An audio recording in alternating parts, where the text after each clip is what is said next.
Hello everyone, welcome to your YouTube channel let's do it. तो students, जैसा कि आपको पता ही है कि हमने ट्रैफिक इंस्पेक्टर के रिगार्डिंग एक सीरीज़ शुरू की है जिसमें कि हम HPSSC के जितने भी प्रीवियस ईयर के क्वेश्चन पेपर हैं उन्हें हम यहाँ पर डिस्कस करेंगे। HPSSC के ये प्रीवियस ईयर क्वेश्चन पेपर की ये जो सीरीज़ है आपके आने वाले इस ट्रैफिक इंस्पेक्टर एग्जाम में आपको काफ़ी ज़्यादा हेल्पफुल होने वाली है।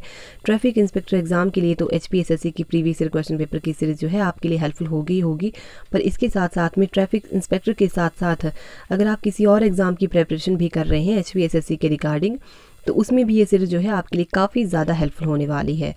और तो स्टूडेंट्स, चलिए स्टार्ट करते हैं। और हाँ स्टूडेंट, मुझे आपको एक और बात बतानी थी कि अगर आपने 2020 या 21 में कोई एग्ज़ाम दिया है HPSSC के रिगार्डिंग, तो आप मुझे मेरी ईमेल आईडी पर उस पेपर को भेज सकते हैं। हम उस पेपर को यहाँ पर डिस्कस करेंगे जो कि आपके लिए काफ़ी ज़्यादा हेल्पफुल होगा। तो मेरी ईमेल आईडी है soniasingh37945K। तो यहाँ पर जो है आप मुझे मेल कर सकते हैं। हम उस पेपर को जो है यहाँ पर डिस्कस करेंगे। तो चलिए स्टार्ट करते हैं। तो हमारा फर्स्ट क्वेश्चन है, कौन सा मौलिक अधिकार विदेशी नागरिकों को प्राप्त नहीं है? तो वो है अभिव्यक्ति की स्वतंत्रता का अधिकार। जो है ये एक ऐसा मौलिक अधिकार है जो विदेशी नागरिकों को प्राप्त नहीं है।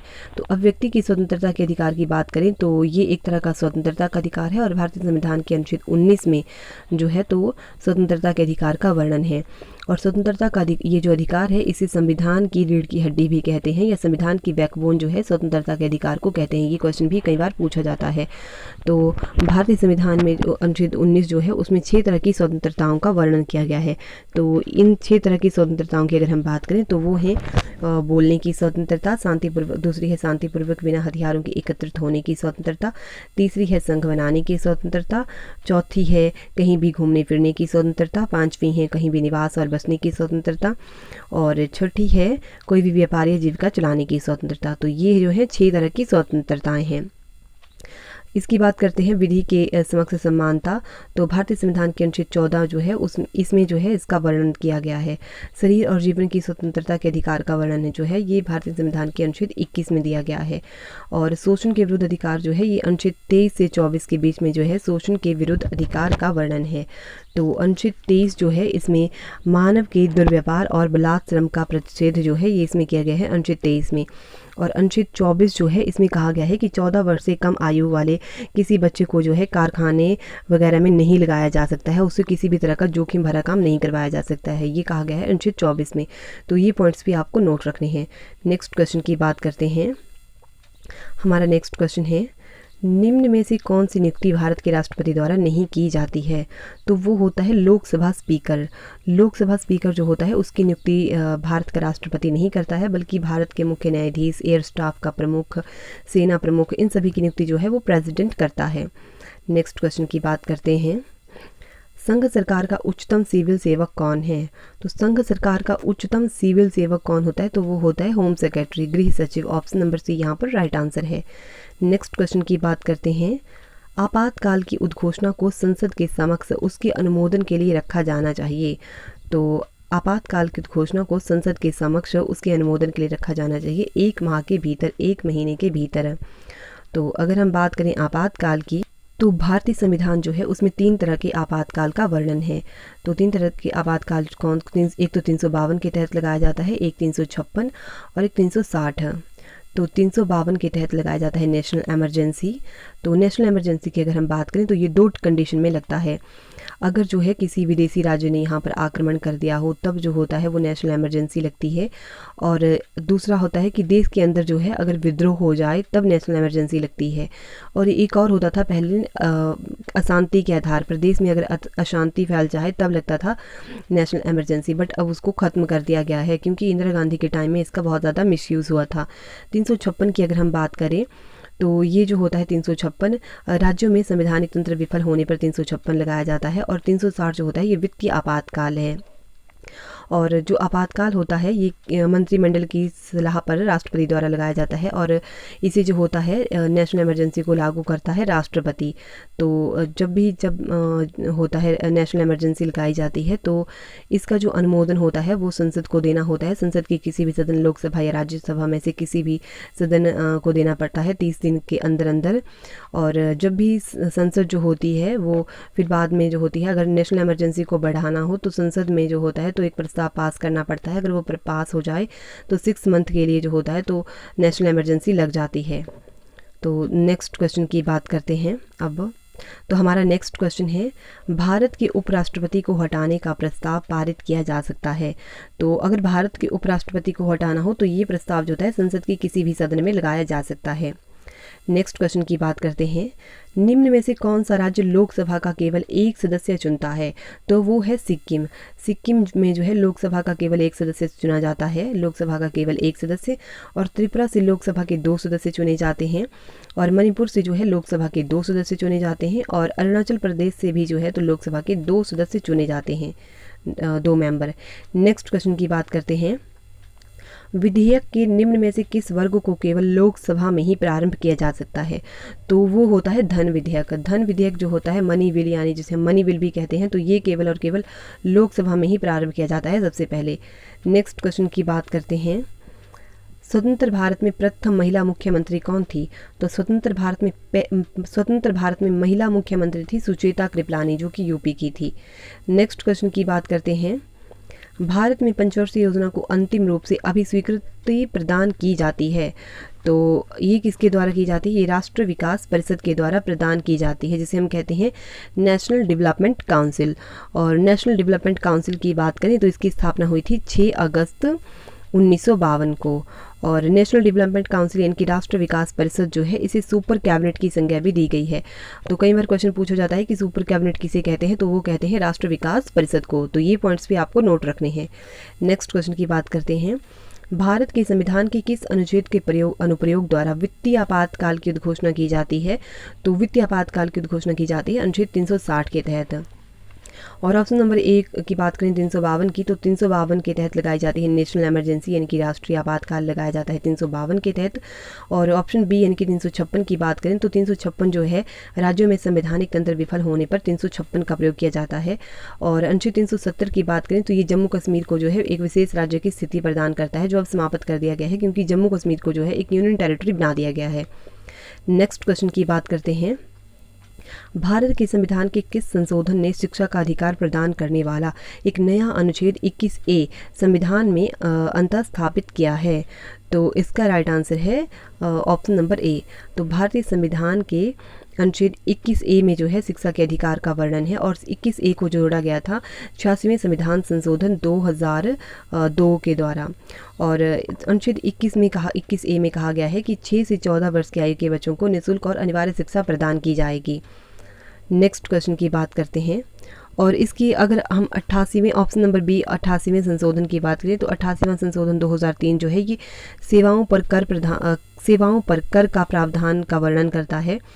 और ऑप्शन सी की अगर हम बात करें 90वां संशोधन, तो 90वां संशोधन 2003 जो है ये असम विधानसभा में अनुसूचित जाति और जनजाति की प्रतिनिधित्व करता है, ये 90वां संशोधन। और इसकी बात करें 96वां संशोधन, तो 96वां संशोधन 2011 जो है ये 8वीं अनुसूची में उड़िया को ओडिया लिखा गया है। अब उड़िया पहले उड़िया था, अब इसे ओडिया कहा जाता है, तो इसे अब ओडिया बना दिया गया है।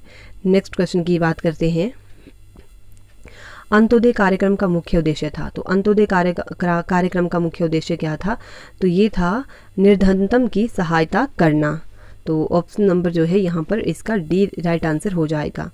नेक्स्ट क्वेश्चन है, SJSRY संबंधित है, तो ये किससे संबंधित है? ये है शहरी क्षेत्रों से। इसकी फुल फॉर्म क्या होती है? इसकी फुल फॉर्म है स्वर्ण जयंती शहरी रोजगार योजना। और इसकी बात करें स्वर्ण जयंती शहरी रोजगार योजना की, तो ये 1997 में प्रारंभ की गई थी। नेक्स्ट क्वेश्चन की बात करते हैं, हमारा नेक्स्ट क्वेश्चन है, भारत में गरीबी का आकलन किसके द्वारा किया जाता है? तो भारत में गरीबी का आकलन किया जाता है नीति आयोग के द्वारा। ऑप्शन नंबर डी यहाँ पर राइट आंसर हो जाएगा। नेक्स्ट क्वेश्चन की बात करते हैं, भारत में केंद्रीय बैंकिंग के कार्य किसके द्वारा संपादित किए जाते हैं? तो भारत में जो है केंद्रीय बैंकिंग के कार्य जो हैं ये RBI के द्वारा संपादित किए जाते हैं, केंद्रीय बैंकिंग के कार्य। तो इसीलिए जो है इसका ऑप्शन नंबर सी इसका राइट आंसर हो जाएगा। नेक्स्ट क्वेश्चन की बात करते हैं, नेक्स्ट क्वेश्चन है, निस्फंदस्फीति है यानी कि स्टैगफ्लेशन है। तो स्टैगफ्लेशन क्या है? ये है अर्थव्यवस्था की ऐसी स्थिति जिसमें मुद्रास्फीति के साथ साथ मार्केट में बेरोजगारी व मंदी हो। मंदी हो तो उसे हम कहते हैं स्टैगफ्लेशन, यानी कि मार्केट में यानी कि अर्थव्यवस्था की ऐसी स्थिति जिसमें मुद्रास्फीति के साथ साथ मार्केट में बेरोजगारी व मंदी हो तो उसे हम कहते हैं स्टैगफ्लेशन, यानी कि निस्वंत स्फीति। तो इसीलिए यहाँ पर इसका राइट आंसर मंदी के साथ स्फीति, ऑप्शन नंबर सी इसका राइट आंसर हो जाएगा। नेक्स्ट क्वेश्चन की बात करते हैं। डियर मनी पॉलिसी, डियर महंगी मुद्रा नीति का अर्थ है। तो महंगी मुद्रा यानी कि डियर मनी की हम बात करें तो डियर मनी पॉलिसी जो होती है सेंट्रल बैंक द्वारा एक मॉनेटरी पॉलिसी को संदर्भित करता है, डियर मनी, जहां पर central bank high interest rate निर्धारित करता है। तो ये क्या करता है, हाई इंटरेस्ट रेट निर्धारित करता है ताकि वास्तविक आय को कम करने और लोगों की परचेजिंग पावर यानी कि क्रय शक्ति को कम करने के लिए पब्लिक को क्रेडिट आसानी से उपलब्ध हो, तो उसे हम कहते हैं डियर मनी। तो यहाँ पर इसका राइट आंसर हो जाएगा ऑप्शन नंबर जो है इसका ए राइट आंसर है, ऑप्शन नंबर डी इसका राइट आंसर है, high interest rate, option number D right answer. Next question की बात करते हैं। तो हमारा नेक्स्ट क्वेश्चन है, निम्न में से कौन सा औद्योगिक विवादों के निपटान करने वाली मशीनरी का हिस्सा नहीं है? तो वो है वेतन न्यायालय, ऑप्शन नंबर डी यहाँ पर राइट आंसर है। नेक्स्ट क्वेश्चन है, उपभोक्ता संरक्षण अधिनियम कब पारित हुआ था? तो ये हुआ था 1986 में, ऑप्शन नंबर ए इसका राइट आंसर है। नेक्स्ट क्वेश्चन की बात करते हैं। तो हमारा नेक्स्ट क्वेश्चन है, भारत में सदाबहार क्रांति का आह्वान किसने दिया? तो ये दिया था MS स्वामीनाथन ने, ऑप्शन नंबर ए राइट आंसर। नेक्स्ट क्वेश्चन है, कौन सा राज्य जैव ईंधन पर राष्ट्र नीति को लागू करने वाला प्रथम भारतीय राज्य बना है? तो वो है राजस्थान। तो यहाँ से जो है हमारे करंट अफेयर के क्वेश्चन स्टार्ट हो जाते हैं। तो मैं यहाँ पर जो है आपको केवल इनके आंसर बताऊँगी। तो 147 जो है इसका 147 का राइट आंसर है option number D, option number D. Next question है 148 जो है 148 का राइट आंसर है ऑप्शन नंबर सी, और 149 है इसका right answer option number C. Next question है 150 जो है इसका राइट आंसर है option number A. Next question 151 जो है इसका राइट भी option number A. Next question है 153 जो है इसका राइट आंसर है option number D. Next question की बात करते हैं।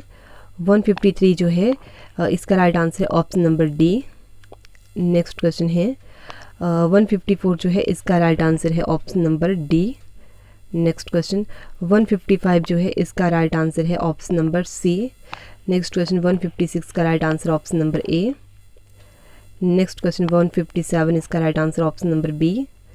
नेक्स्ट क्वेश्चन, तो नेक्स्ट क्वेश्चन जो है हमारा 158 इसका राइट आंसर है option number A. Next question 159 का ऑप्शन नंबर ए, और नेक्स्ट क्वेश्चन है 160, तो इसका राइट आंसर है ऑप्शन नंबर डी। तो यहाँ तक हो जाता हमारा था करंट अफेयर का सेक्शन। तो इससे हमने यहाँ पर डिस्कस नहीं किया क्योंकि प्रीवियस ईयर का था, तो इसलिए इतना ज़्यादा इंपॉर्टेंट नहीं हो जाता है। पर अगर कोई फर्स्ट बार पेपर को देख रहा है तो उसके लिए थोड़ा सा हेल्पफुल हो जाता है कि किस तरह के करंट अफेयर के क्वेश्चन पूछे जाते हैं। नेक्स्ट क्वेश्चन की बात करते हैं। तो ये यहाँ से स्टार्ट होता है हिंदी सेक्शन। इनमें से मुहावरा कौन सा है? तो इनमें से मुहावरा कौन है? वो है अंगूठा चूमना। और ये जो मैं आपको यहाँ पर आंसर बता रही हूँ ऑप्शनल आंसर की के आधार पर बता रही हूँ। नेक्स्ट क्वेश्चन की बात करते हैं। इनमें से कौन सा शब्द संज्ञा है? तो संज्ञा शब्द है प्रथम। नेक्स्ट क्वेश्चन है, जिस वस्तु को पाने की इच्छा की जाए के लिए सही शब्द है अभिष्ट, option number C right answer. Next question है, बाल्टी में दूध है में कौन सा कारक है? तो ये है अधिकरण, option number D right answer. Next question की बात करते हैं। आई प्रत्यय है, तो आई प्रत्यय कहाँ पर है? लिखाई, आई, option number B right answer लिखाई। नेक्स्ट क्वेश्चन है, द्विजेंद्र में समास है, तो द्विज जमा द्विजेंद्र की का संधि विच्छेद है, ऑप्शन नंबर ए, द्विज जमा इंद्र, ऑप्शन नंबर ए राइट आंसर। नेक्स्ट क्वेश्चन है, अवर्ण का उच्चारण स्थान है, तो अवर्ण का उच्चारण स्थान है कंठस्थ, option number B right answer. Next question है, सर्वथा भिन्न शब्द है, तो यहाँ पर सर्वथा भिन्न शब्द है चुपचाप, ऑप्शन नंबर ए राइट आंसर है। नेक्स्ट क्वेश्चन है, हाल का उपसर्ग है, तो हाल यानी कि उपसर्ग, तो यहाँ पर हो जाएगा खुशहाल, ऑप्शन नंबर ए यहाँ पर राइट आंसर है। नेक्स्ट क्वेश्चन की बात करते हैं। आवाहन का विपरीतार्थक है, तो आवाहन का विपरीतार्थक है विसर्जन। ऑप्शन नंबर बी यहाँ पर राइट आंसर है। विपरीतार्थक पूछा है, option number B right answer है। सो आज के लिए इतना ही। अब हम मिलेंगे नेक्स्ट वीडियो में। तो अगर आपको वीडियो अच्छी लगी है तो आप वीडियो को लाइक कर सकते हैं, और अगर आप इसी तरह की और वीडियोस पाना चाहते हैं तो आप चैनल को सब्सक्राइब कर सकते हैं। Thank you so much.